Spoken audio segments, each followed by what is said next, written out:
All right, this is Patrick Rogers, and today we have the privilege to have Jeff Egnew on the show. And Jeff is the CEO of Accessories Plus Houseware Rental. Welcome to the show, Jeff. Thank you, Patrick. I'm glad to be here.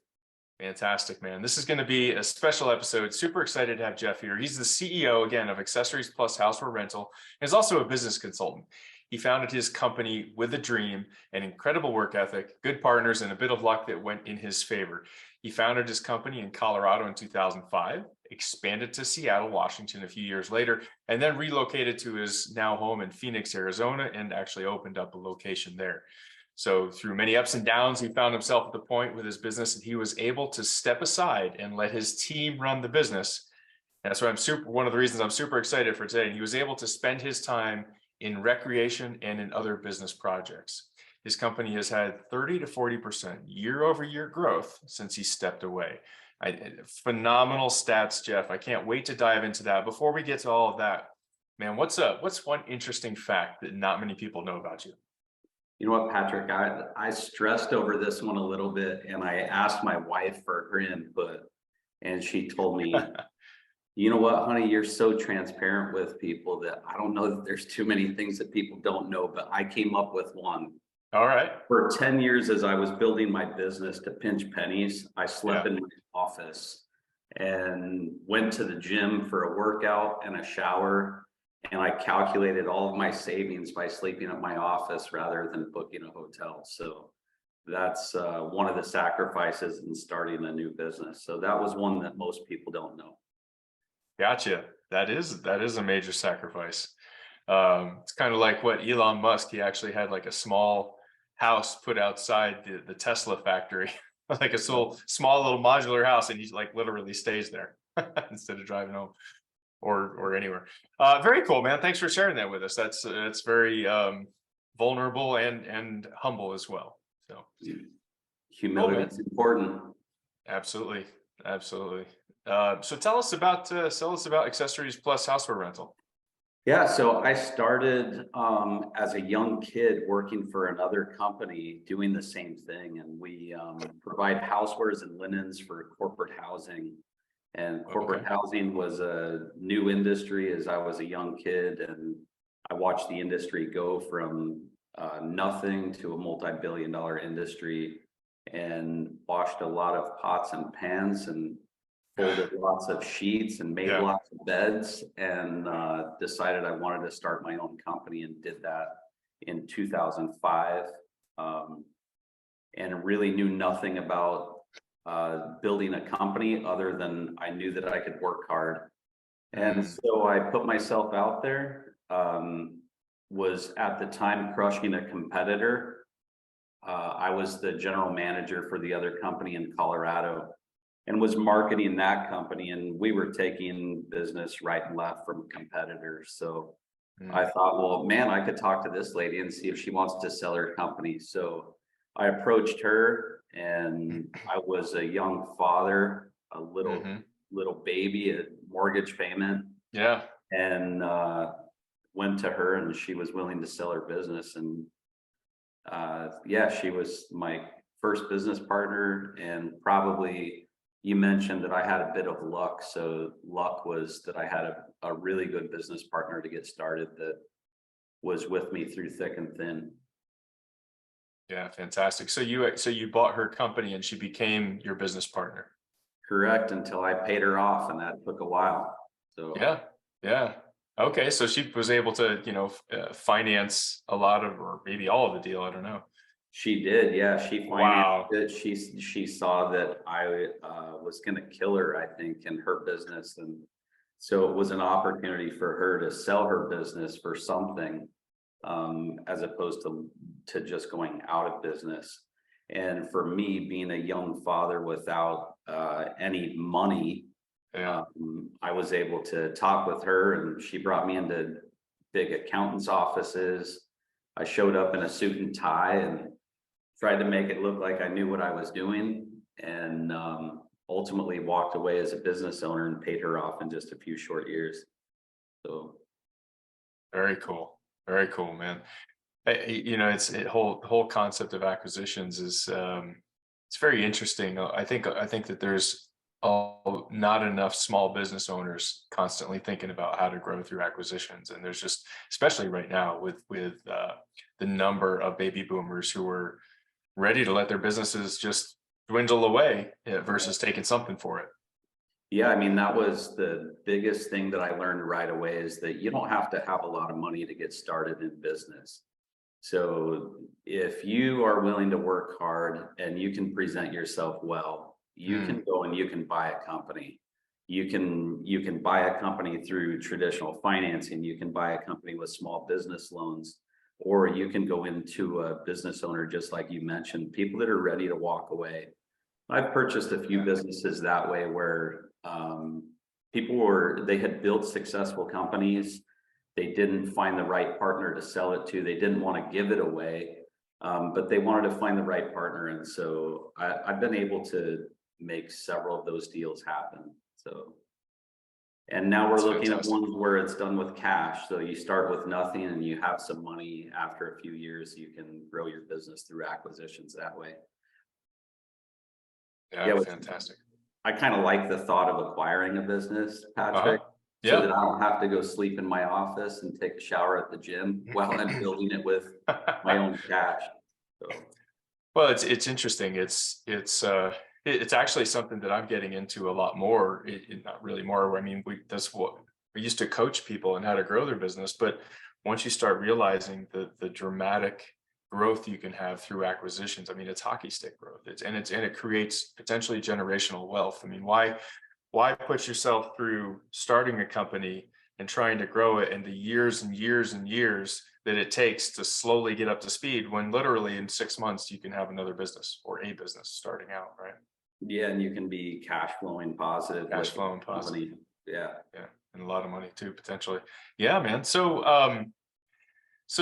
anything else on this, I know this concept of the dream, having a dream starting out and I think society, a lot of things have happened in society. There's a lot of things over the last 50 years, right? I mean, most of us were raised, we go to high school and you either you go to college and to get a degree, Yeah. or you go get a technical job somewhere. And so there's not a lot of this entrepreneurial mindset out there. I think it's increasing, but it's still big business in America. Well, they're the ones that created these institutions and created colleges. And why is that? So they have a funnel of people to go to the companies.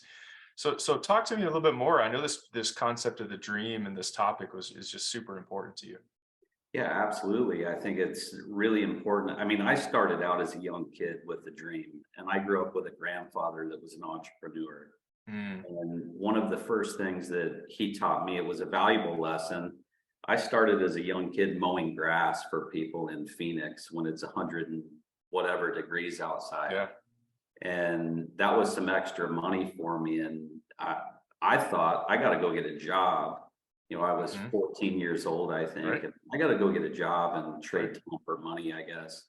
And I got hired at a Dairy Queen, and I was really excited. And I came home. My grandfather lived across the street from us, and I said, "Grandpa, I got hired at this job," and he pretended to be excited for me. Yeah. He said, "Oh, well, how much are they paying you?" And I think it was like $3 I an was hour. just gonna say probably $3 an hour. Yeah, so it might have been a little more than that, Yeah. um, but around $3 an hour. And he said, "Oh, well, that's great. So, but don't you mow yards?" And I said, "Yeah, I mow yards." He said, "Well, how much does so and so pay you to mow their yard?" I said, "Well, I get $10 for that." He said, "Well, how long does that take?" I said, "Well, I was proud of myself. I get Yeah. done in Yeah. 30 minutes. I'm Ah, fast at that." so you're And making $20 an hour, kiddo. I didn't see where he was going with it, Yeah. right? Yeah. So he said to me, he's like, "Yeah, well, you make $20 an hour mowing grass. Yeah. So Yeah. I don't understand why you would not mow more yards and go to Dairy Queen and do ice cream for $3 an hour." And so that was the first question. And I learned there's several lessons from that. The first lesson that I learned was uh, that a lot of people come up with excuses. And Mm. I started giving him excuses. "Well, Grandpa, I don't have my own mower. My mower is my parents, and I Yeah. don't have a weed eater, and I don't have a blower, and how am I going to get the stuff from job to job?" And then how am I going to find new work? And so Yeah. he just went down the list and he said, okay, well, you're going to need an investor. So I'm your investor. I'm going to buy all of your equipment and you're going to pay me back by mowing my yard. So how much will you charge me for my yard? And we worked out all the math on that. He invested like $1,000 in a 14-year-old dumb kid. Wow. And then and I said, well, how am I going to find new jobs? And he said, son, nobody wants to mow their yard in Phoenix. It's 110 degrees. Yeah. He said, push your mower down the street. Just Pick push up it down clients the just from street, that. Yeah. then go down the next street. And I grew up in an area in Phoenix with big yards, and he was right. Nobody wanted to mow their own yard. And they were really eager to pay a young, dumb kid to mow their yard. Wow. And so in high school, I built a pretty good little business. We had probably 5 or 6 kids that worked for us. We drove around in the neighborhoods. We mowed a whole bunch of yards. I made several $1,000s in the summertime pushing a mower. Yeah. And so I learned hard work. I learned not to give excuses, Yeah. but to find a solution to a problem, and you can be successful. So that's how I got started. I don't even remember what our original question was, because you just took me down my childhood.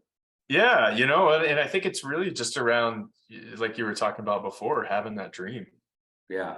Oh yeah, we were talking about dreams. So if I can steer now to the next dream came for me with seeing the friend's dad who had the Ferrari or the big house. And I didn't grow up with that. And so the dream for me initially was in material things. And I really want to have that classic car. I really want to drive that Porsche, or, whatever, go on a fancy vacation, whatever it was. And so I use those things to fuel the fire.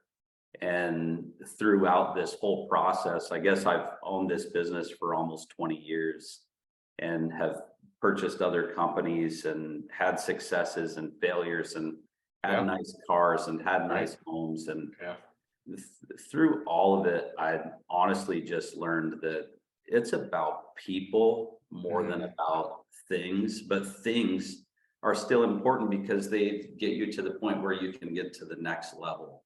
Sure. Which for me is about who I'm surrounded with, because for a lot of your life, you don't get to choose who you're surrounded with. And so the dream of the Ferrari turned into, I don't want a cell phone anymore. I don't care about the fancy cell phone. I don't want people to get a hold of me. I want peace and quiet. And then who am I going to surround myself with? So who are my employees going to be? And I really only want the best. So I don't, and that doesn't necessarily mean that they come from Harvard, or from whatever Ivy League school. It's who is willing to put into this what I'm willing to put into this, and will they keep up with me? And I found that there were a lot of people that were willing to do that, and then even willing to put in more than I was willing to put into it. Okay, so I mean, fantastic topic, right? I think if you're what you just said is, who is willing to put in what I'm willing to put in and work as hard as I'm willing to work, in those some kind of words. And then you said that what I found is that there's a lot of people like that. So I would tell you that I hear the exact opposite from people. So I would love to know, and I'm sure our audience would love to know, what do you do? How are you able to find people that are willing to work and passionate as much as you? Yeah, that's really, really great. So the part that I didn't tell you is there's even more people that aren't willing to do that. Right. So I went through, I mean, hundreds to find the one that is the diamond in the rough, right? And the way that I was able to find those people is really that I was there in the trenches with them. I did everything with them. And one particular story that I have, and people that work for me now still tease me about this. But we had worked really hard to get some big project business in Seattle that was tied to Microsoft and Amazon. And it was for their summer intern program. They bring in thousands of people for their interns for the summer. And we set up temporary housing for those people. So it's very labor intensive. Yeah. And we have to prep everything, deliver it, set up these residences, even down to, making the beds and putting the dishes away. And this volume of business came through with a very short period of time for us to get it prepped and set up. And we were not properly staffed to do it efficiently in an 8-hour workday. So I had people working maybe 8 to 10 hours a day, and I was working 24 hours. And they would show up and I was still working. And at this particular time, I had done 3 days straight and hadn't taken a break. And I was just dead tired. And I found a spot in our warehouse where all the work was getting done. I climbed under a table and I laid down and I took a 30-minute nap. And 2 of my managers that are currently working for me saw me crawling out from under this table. And they looked at me like out of pity, like, holy crap, man, did you just die down there? But no, we talked about that now, and it's truly I look back at it with fondness. It was super painful at the time. But I look back at it and I'm a huge believer in opposites. So I really don't believe that you can appreciate the really great things in life without knowing the opposite of that. So being able to step away from a business, which I was able to do that, and I'm so happy for that. But I feel like I earned my way there with those multiple day shifts. 3 days in a row. So I mean, so what you kind of said is, you were in the trenches, you're leading by example. Your people there are seeing you do the hard work, be one of the guys, gals. But how did you find them to hire them in the first place? Right? I mean, like, yeah. Good question. I mean, this goes back to the luck part again, right? I'm sure that luck has a lot more to do with it. Yeah, I mean, I found most of my good people through connections that I had made. And I've hired so many people from the traditional sources of ZipRecruiter and Indeed and Craigslist and paid recruiters. And ultimately my very best people that, I mean, it's a thing with these people that we really consider them family. And it's not rare for me, who's not a person who's real touchy-feely. But with these particular people, when I see them, I greet them with an embrace, and when I leave, I tell them I love them. So these are the greatest people that I could have ever had and put into these places, and I couldn't have done that without some luck. So I really found great people. So it was through people that I know, to answer your question quickly.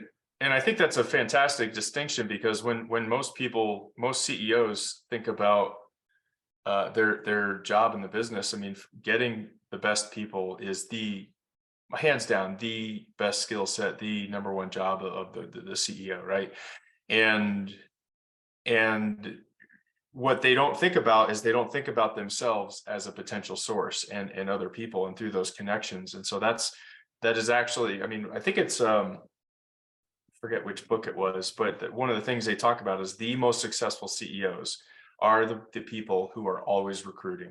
Whenever they meet somebody new, they don't just say, hey, I'm Jeff with Accessories plus Houseware Rental. I'm Jeff with Accessories plus Houseware Rental. This is what we do. Who is the most talented person that you know of that I need to hire? Right. And that's, if you say that every time you tell somebody what you do, like, you're going to have a list of A players ready to go when you're ready to hire. Right. I have a good friend of mine that is a master of that. And he's one of the great success stories in network marketing. And anybody can look him up. His name is Kenton Worthington. Oh, of course. I've heard his name. I was in this game years ago. I've heard of him. Kenton and I are great friends, and we go way back.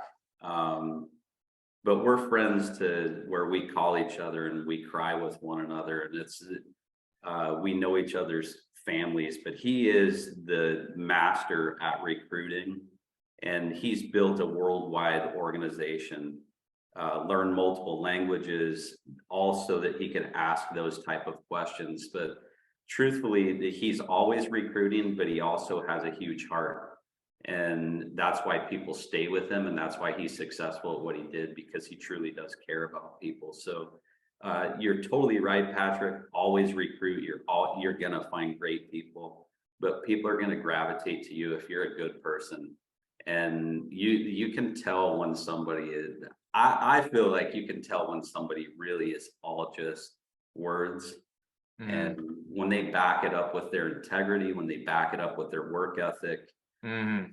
then people will stay with you. Yeah. And there's so much to be said for the referrals through connections, the people that you already know, like, and trust. There's a lot to be said for that. So, talking about this dream, I think there's so many entrepreneurs, business owners, CEOs, founders who we kind of get stuck in our own business. We kind of get stuck in the day-to-day, or I mean, even if we don't, maybe we're not stuck in the day-to-day, we're still growing the business, but we're so involved in everything, whether it's whatever capacity that is. And those entrepreneurs, I've seen them, they've forgotten how to dream. Yeah. They've forgotten about the difference between being a true business owner and being kind of self-employed, right? You can be it's my belief, you can be self-employed, have a team of 100 people, but you don't have a business because you can't step away. If you can't walk away 3 months and have it grow. So I think not only dreaming for young entrepreneurs, but I think there's a lot of business owners who have lost the dream to be able to achieve what you have achieved. Yeah. That was really hard to do, to tell you the honest truth. It was really hard for me to go from what you're talking about, where Right. I have a couple of friends that they joke with me about, because our fleet of trucks is cargo vans, right? So there's all kinds of jokes that they throw at me, at the guy with cargo vans with no windows, right? So you can imagine those jokes. And one of the things that we provide in the places that we furnish are toasters. So they've had lots of jokes about Jeff with the cargo van and Jeff's busy cleaning toasters, and which all of it's very true. And it's ultimately, for me, I had to trust people. And for the business owner, for the CEO that is in a situation where they're so busy and it's flipping the burgers, right? So do you own McDonald's franchise, McDonald's corporation, or do you flip burgers at McDonald's? And for a long time, I flipped the burgers, and I had to get to a point where I was working on the business and not in it. Everybody hears that phrase all the time. Sure. It came down to trust, and who do I put in these positions that are going to do a great job, and then do I trust them to do it the way that I would like it done? And then, so that was my first step. And then the second step was taking time away and really seeing if it could operate on its own. And I learned that people are better than me. So I love that, man. The people that stepped in and really did good, they did things way better than me. I mean, I battle my own demons, and my demons are anxiety and stress. And the people that stepped in, they took over and just did way better. And the things that they really did well at were communicating with our customers, and owning when they made a mistake and not repeating those mistakes. Those were the things that I was probably most stressed about, not that we were going to be perfect every time, but when we made a mistake, just own up to it. And then tell the customer what it is that you're going to do to make sure it doesn't ever happen again. And then don't ever let it happen again. Right.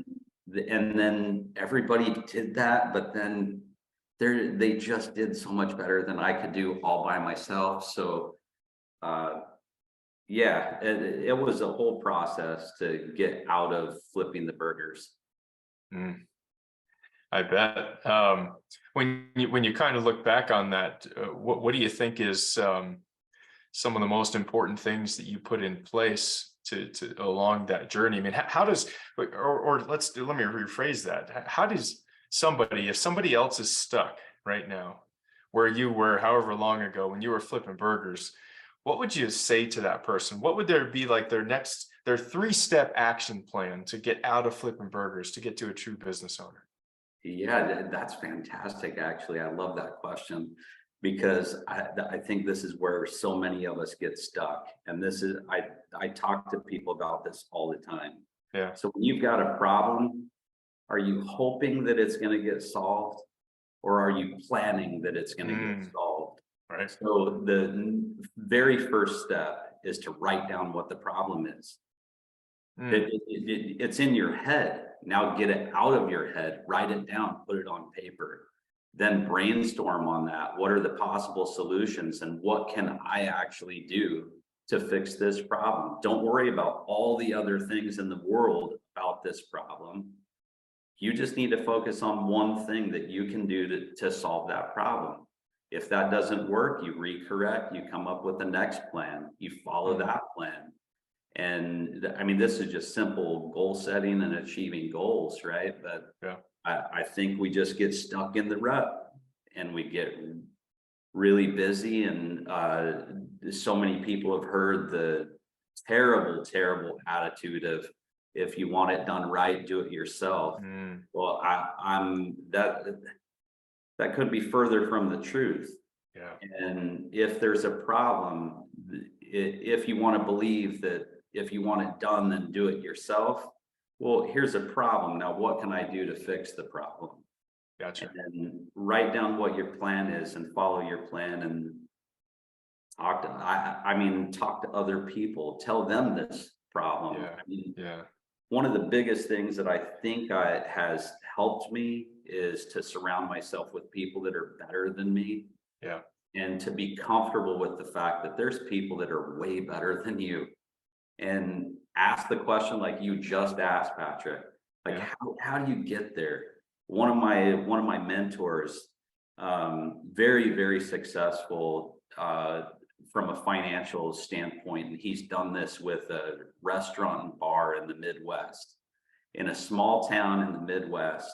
And you would think, small farming community, there's no way anybody makes money except for the farmer that inherited all of his land, right?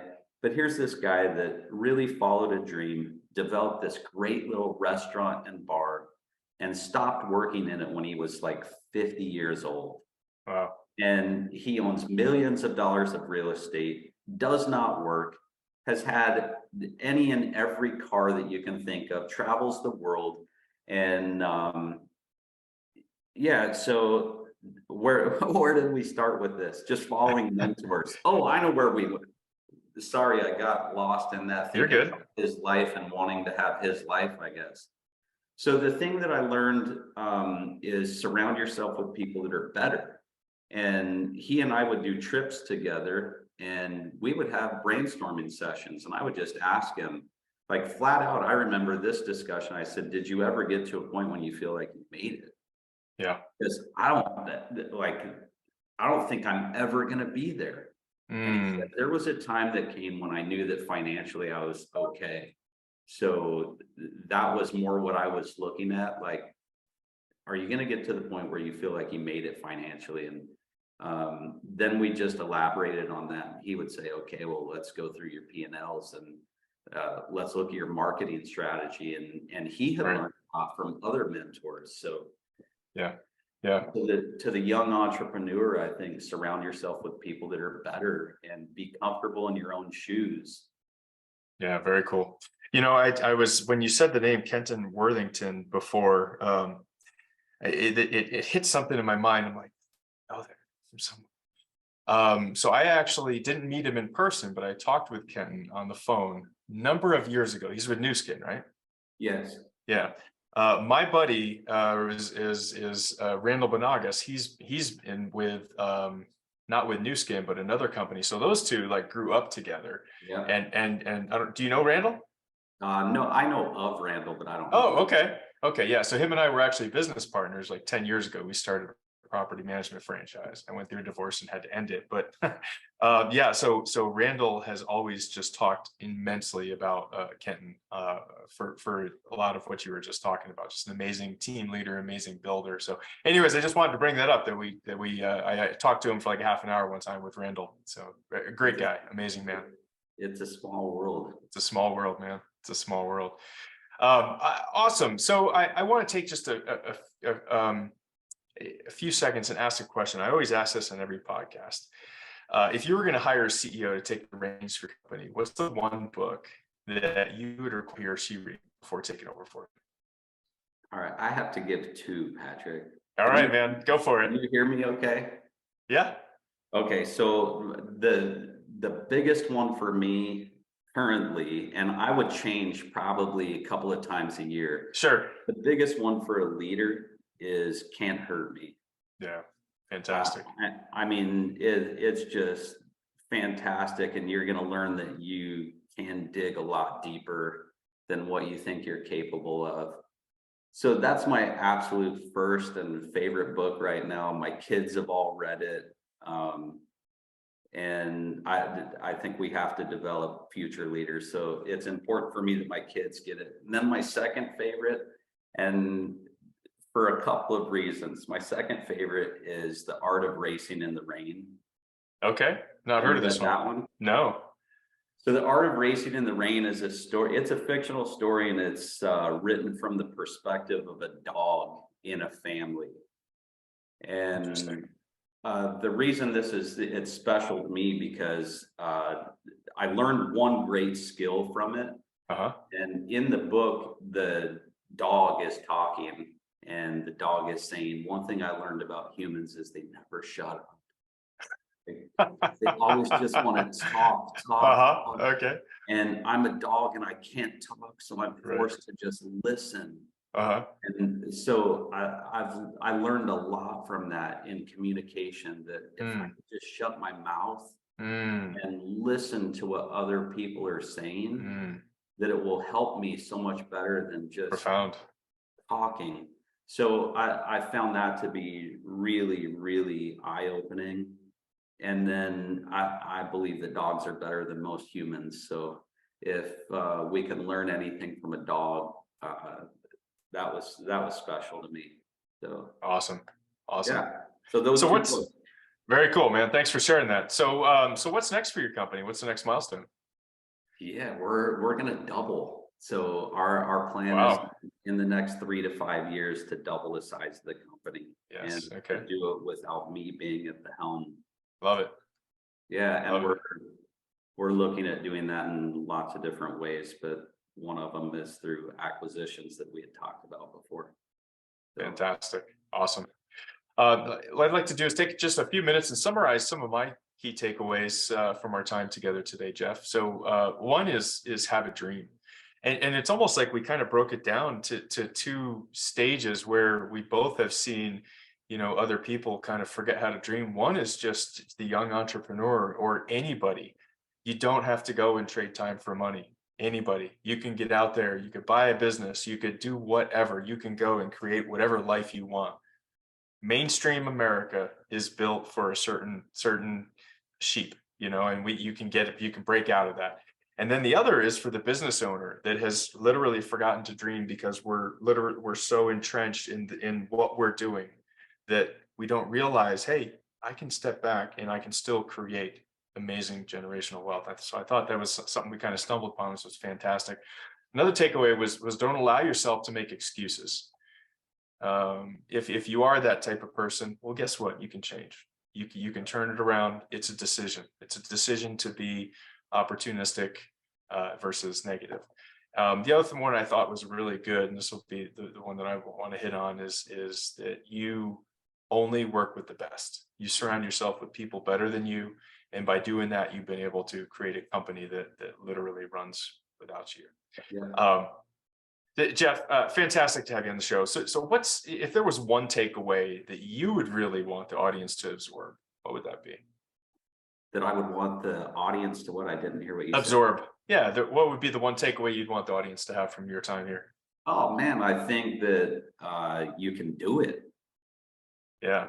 I mean, Nike it. if I could do something, Yeah. like those that know me, like, hey, this guy's not that smart, right? Very I humble. mean, Yeah. this guy, people that know me are going to say, there's no way that guy could do it. I mean, all he ever does is go hunting and fishing. So, but truthfully, you can do it. Like anybody can do it. Fantastic. Thank you, man. Jeff, if any of our listeners want to reach out to get a hold of you for any follow-up questions or use your services from your company, what's the best way they do that? And we'll have your LinkedIn on the podcast page, by the way. Yeah, that's the best way. Is okay, on cool. LinkedIn. Yeah, cool. Get me on Awesome. LinkedIn and send me a message and I'll reply. I reply to everybody. Yeah. And yeah, Patrick, so great to meet you. I look forward to staying in touch with you, honestly, and probably using your services in this acquisition strategy of mine. Oh, there we go. Yeah, we can definitely talk more about that. Fantastic. Jeff, again, thank you for being on the show, man. It's great to have you. So many amazing, you bet. And for the audience, please hit the like and subscribe button and help us spread the word about what we're doing. We're helping the next generation of leaders and CEOs be that much more successful. With that, we'll see you in the next episode. Thanks a lot.